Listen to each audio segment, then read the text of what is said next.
ආයුබෝවන් හැමෝටම මේ වීඩියෝ එකෙන් මම ඔයාලට කියලා දෙන්න හදන්නේ තාප්පයක් බඳිනකොට අතරින් පදරට දාන කොන්ක්‍රීට් කණු බිත්තියෙන් එළියට පනින්න නැතුව ගානට බිත්තියේ ප්‍රමාණයටම කොහොමද දාගන්නේ කියලා. ඉතින් සමහර අය මේවා වැඩි සලකන්නේ නැතුව කොන්ක්‍රීට් දානවා මේ බිත්තියෙන් එළියට එන්න. එතකොට මේ බිත්ති කපරාදු කරනකොට ගොඩක් පුරවන්න වෙනවා. එතකොට ලොකු වියදමක් දරන්න වෙනවා. ඉතින් ඔයගලන්ට පේනවා මේ බලන්න බිත්තියෙන් එළියට අඟල් කාලක්වත් දෙන්න නැතුව හරියටම බිත්තියේ ගානට තමයි මේ කොන්ක්‍රීට් කණු දාලා තියෙන්නේ. ඉතින් මේ බිත්තිය අඟල් භාගයකට බය නැතුව කපරාදු කරන්න පුළුවන්. අපි දැන් බලමු කොහොමද මේක කරන්න කියලා. බිත්ති ටික බැඳගෙන ඉවරනහම මෙන්න මේ විදිහට අපි ලෑලි ජෝඩුව ගන්න. ඒ කියන්නේ ලෑලි දෙක ගානේ අරගෙන මෙන්න මේ විදිහට හිල් විද ගන්නවා. මේ හිල් වල සයිස් එක වෙන්න ඕනේ අපි ට්‍රෙඩ් බාර් ගේන්න ඕනේ. එක කාල නූල් 2.5 3 කියලා තියෙනවා. ඉතින් නූල් 2.5 හරි කාලා හරි ප්‍රශ්නයක් නැහැ. ට්‍රෙඩ් බාර් එක කරගෙන ඒකට වැඩිය චුට්ටක් ලොකු කට්ටකින් මෙන්න මේ විදිහට විද ගන්න ඕනේ. මේ අඩි 6ක් දිග ලෑල්ලක් මේ වගේක් තුන් පොලකින් විද්දාම ඇති. මේ ලෑලි ජෝඩුව එකට තියලා විදින්නේ මේ තව් වෙනස් නොවෙන්න. අපි අංක දාලා තියාගන්න ඕනේ ලෑල්ලෙන් ලෑල්ල.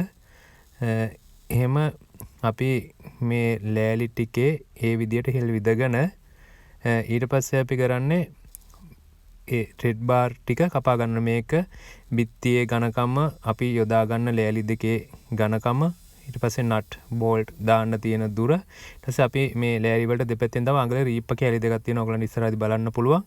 ඒ දෙකේ ඝනකම එකතු කරලා අපි කපා ගන්න. මේක අඟල් 9ට කපන්නේ මේ අඟල් 4 බිත්තියට.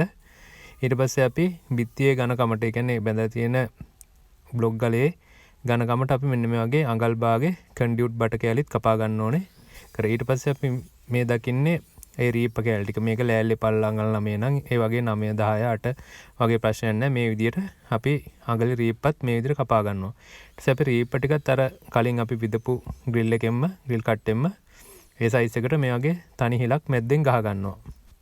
අපි දැන් ඊළඟට බලමු කොහොමද අපි මේ සකස් කරගත්තේ බඩු ටික කොන්ක්‍රීට් පෙට්ටිය බිත්තිය සවි කරගන්න කියලා. අපි කලින් මෙන්න මේ වගේ බිත්ති ටික හොඳට සුද්ධ කරගන්න ඕනේ. නැත්නම් ලෑල්ල හොඳට බිත්තියට හේතු වෙන්නේ නැහැ. ඉතින් ඉස්සෙල්ලාම අපි කරන්නේ මෙන්න මේ විදියට රීප්පයට මේ වගේ ට්‍රෙඩ් බාර් එක දාලා මේ විදිහට අපි එක පැත්තක ලෑල්ලකට ඒවා දාගන්නවා. දාලා අපි ඉස්සෙල්ලාම එක පැත්තකින් මේක මේ තාප්පෙට මේ කණුව දාන තැනට හේතු කරගන්නවා. ඊට පස්සේ අනිත් පැත්තට ගියාම අපිට පේනවා මේ ට්‍රෙඩ් බාර් ටික. දැන් මේ ට්‍රෙඩ් බාර් වලට අපි කපාගත්ත කන්ඩියුට් බට කෑලි දානවා අඟල් 4 ඝනකමකට කපාගත්ත ඒවා. ඊට පස්සේ අපි මේ විදියට අර ඒකට සමපාතව විදපු අනිත් ලෑල්ල අනිත් පැත්තෙන් මෙන්න මේ විදියට සවි කරගෙන මේ රීප කෑලිත් මේ විදියට සම්බන්ධ කරලා අපි මේ නට් දාලා වොෂර් දාලා මේක සවි කරගන්නවා. ඒක තමයි කොන්ක්‍රීට් එකක් දාන්න ගන්න හොඳම ක්‍රමය. මේ රීප සාමාන්‍යයෙන් ලෑල්ල හොඳට තියෙනවා නම් අඩි 2.5න් 2.5 වගේ තිබුණාම හොඳට මැති මේවල දැකින මේ සම්පූර්ණ තාප්පෙටම සම්පූර්ණ කණු මේකේ තියෙනවා 24ක් විතර. අපි කණු 8කට තමයි මේ ලෑලි ලෑස්ති කරගත්තේ. ඉතින් කණු 8ක් දානවා. උදේ දැම්මහම දවල් හවසට ගලවලා තව එකක් දාන්න පුළුවන්. මේ බලන්න කොච්චර ෆිනිෂින් එකට මේක තියෙනවද කියලා. දැන් අපි ඊට පස්සේ බලමු මේකට කොන්ක්‍රීට් එක දාන විදිය. අපි ඉස්සෙල්ලාම කොන්ක්‍රීට් එක දාන්න කලින් අනිවාර්යයෙන්ම වතුර දාන්න ඕන ලෑලි සහ බිත්තිය හොඳට තෙමෙන්න. ඊට පස්සේ අපිට පුළුවන් කොන්ක්‍රීට් දාලා මේ වගේ ලී එකකින් හොඳට කොටන්න. කම්බියක් ඒ වගේම බටයක් වුණත් මේකට පාවිච්චි කරන්න පුළුවන්. කොන්ක්‍රීට් ටික දාලා හොඳට කොටන ගමන් අපිට තව දෙයක් කරන්න පුළුවන්. මිටියකින් මේ ලෑලි වලට තට්ටු කරන්න පුළුවන් දෙපැත්තෙම. මේකේ යටේ ඉඳන් උඩ වෙනකම් ටික ටික තට්ටු කරන් ආවහම මේ කොන්ක්‍රීට් එක අතර සිදුරු හිටින්නේ නැතුව හොඳට ෆිනිෂින් එකට මේ කොන්ක්‍රීට් එක මේකට සෙට් වෙනවා.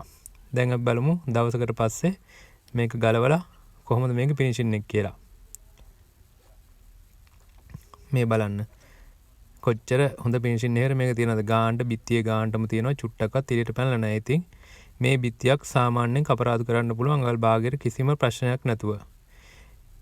ඉතින් මමත් ඔයගලන්ට යෝජනා කරනවා ඔයාලා වැඩක් ඉගෙන ගන්න කෙනෙක් නම් මෙන්න මේ විදියට හරියට වැඩ කරන්න. ඒ වගේම තමයි තමන් ගෙයක් හදන කෙනෙක් නම් තමන් ගේ හදන බාසුන්නැහැට මෙන්න මේ විදියට මේවා කරන්න කියලා දෙන්න. එතකොට ඔයගලන්ගේ මේ වැඩ සඳහා යන බඩු ඉතුරු වෙනවා, වියදම අවම වෙනවා. සිමෙන්ති වැලි වගේ දේවල් අධික ලෙස මිල ඉහළ ගිහින් තියෙන මේ වගේ කාලෙක මේ වගේ ෆිනිෂින් එකට වැඩ කරගත්තොත් ඕගලන්ට පුළුවන් මේවට වැය වෙන බඩු අවම කරගෙන යම් කිසි හෝ සහනයක් ලබා ගන්න. එහෙනම් මේ වගේම හොඳ වීඩියෝ එකක් ගෙන මේ බලාපොරොත්තුෙන් අදට නවතින්නම්. ඔයාලා හැමෝටම සුබ දවසක්.